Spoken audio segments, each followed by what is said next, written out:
Yo, what's up to our chill followers? We're back fast and furious with a brand new episode of the story of Yuru in the crazy world of Tsu. As we saw before, Yuru leaves his peaceful life in his primitive village and finds himself literally thrown into the middle of a war he has absolutely no stakes in, with zero skin in the game. While the whole world is burning down around him and he has no clue why, he discovers that he is the target of all this destruction. Everything he ever knew was a lie, and he was living in a massive illusion. But even so, he fights back and completely wrecks the attackers who destroyed his village after finally getting his own Tsu. He gets a tiny glimpse into the world of Tsu, which clearly has a huge backstory and a massive secret behind it. But right now, he's got to run until he figures out the truth. But before we kick things off, I need you to show some love to this video with a sweet like and share, just like your awesome selves. And don't forget to hit that subscribe button if you haven't already. Also, shout out to the chill folks who always share their thoughts with us in the comments. Let's get right into it. And Yuru's sitting in the car. Hana is giving him food and clothes to wear so he can blend in with regular people instead of looking like he just walked off the set of a historical drama in his old clothes. Right then, Dara shows up and man, he changed his clothes and looked to the point where he looks like a straight-up legit gangster. As soon as Yuru looks at the food, his mind is blown. He tells them, "What is this high-end, top-tier food? I've never seen anything like this in my entire life." Hana looks at him completely baffled and says, "Dude, what are you on about? These are just rice balls, it's not a big deal. What would you do if I brought you some barbecue?" Dara chimes in and says, "No, hold on, give him a break. In his village, rice is an incredibly rare luxury. The day they actually get to eat it, they throw a whole fest." Hana opens a rice ball for him and hands it over. The moment he takes a bite, he says he's never tasted anything this delicious. Dara and asks him what kind of bizarre place they are in. Dara explains to him that they are at a rest stop, and he can think of it as something like an old school inn, but way more modern with restaurants, places to crash, and stuff like that. Dara notices that they are super intrigued by the place, so he suggests they go inside and check it out. But they refuse and let him know they'll stay back with Yuru to protect him while Dara and Hana go eat. Dara says if that's the case, then sounds like a plan. He reassures them that they won't be long. Before they walk away, Yamin tells Hana, "Oh, by the way, aren't you going to feed the horses inside this car or what?" She lets him know the exact information he gave Yuru. He answers that he barely told him that the sister he spent most of his life with was a fake person, and even that almost drove him crazy. That's why Dara feels it's better for them to play it safe and not let him know any more than that, especially since he's still just a kid. She replies that she doesn't get his actions because she honestly can't stand kids, and she asks him what they're supposed to do now, like, does he want to go back home or what? He answers that his face and his name are blown now, so there's no point in going back to the safe house. She tells him, "So basically you're homeless now and you're supposed to raise Yuru. Dang, I actually feel bad for you." He shoots back that he's not in this mess alone and that she's in it with him since they are both servants to Sugai of the village. She reassures him that she'll do her part and there's no need to take things so seriously. So he tells her, "Well, since it's like that, how about we just get married?" And oh boy, all hell broke loose. Hana would have absolutely wiped the floor with him if they weren't in a public place. Dara quickly explains to her that this would just be a front so they don't draw any attention and can blend in with the crowd. They just disguise themselves as a married couple and Yuru would be their son. She fires back that if that's the case, there's no need to pretend to be married. He then explains to her that people will trust them way easier if they play it as a family. She says, "Fine, if that's how it is, then I'm Yuru's older sister and you're the dad. The main thing is that we aren't like married or dealing with any of that gross stuff." He makes her understand that her suggestion would just bring rumors and gossip they don't need, and it's better to just stick to his idea and call it a day. In the end, she gives in to his plan since there's no better alternative, though it's glaringly obvious she hates his guts.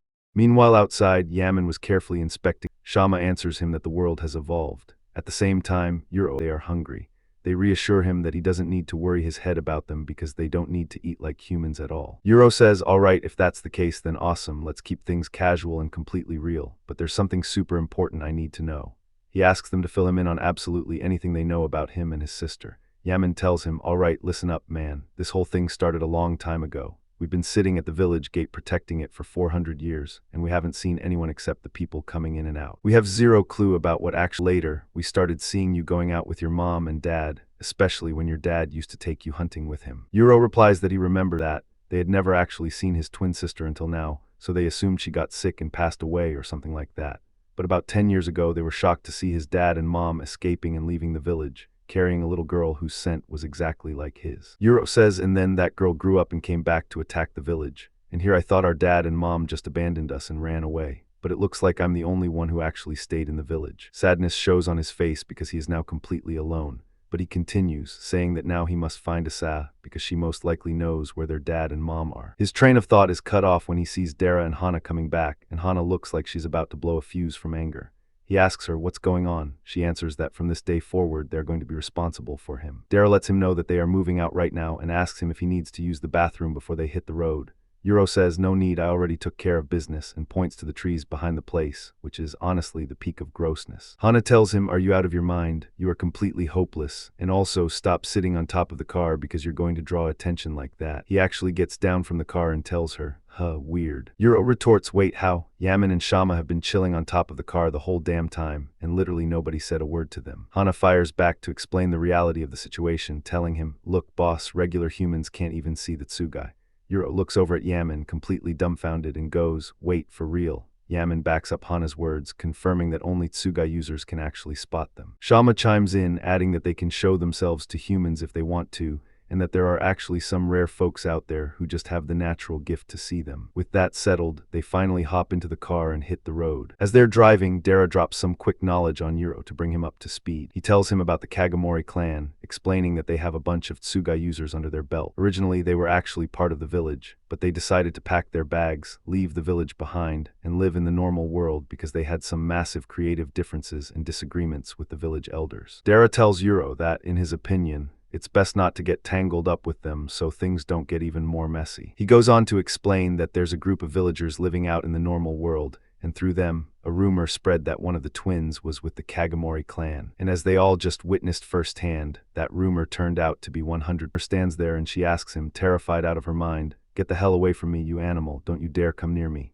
He shoots back that he has to get close if he's going to kill her. He pulls out a knife and calmly edges closer while she's shaking like a leaf, right before he takes those fun of pure habit. But she completely faint you. Before she can even utter a word, he motions to her to keep this little secret between them. We cut back to our main crew. Dara lets Yuru know that he and Hana don't actually hold all the answers.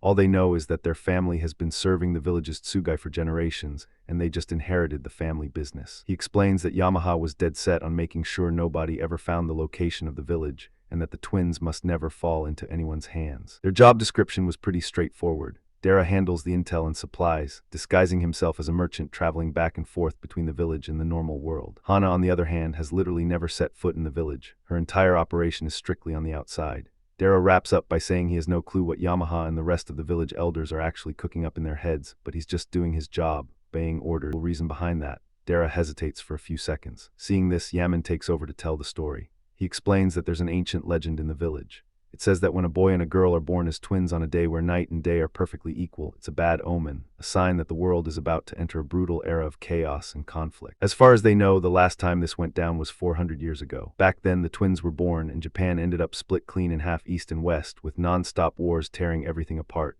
And even before that whole mess, the country had been split into north and south, with everything constantly burning down. In both historical instances, it was the Tsugai users pulling the strings for a walking curse. Yaman sets him straight, telling him that they themselves have nothing to do with it. The real issue is the greedy people out there who want to weaponize their power to spark a massive war. Yuru looks at him totally bewildered and goes, "What power are you even talking about? As you can clearly see, I've got zero power to my name."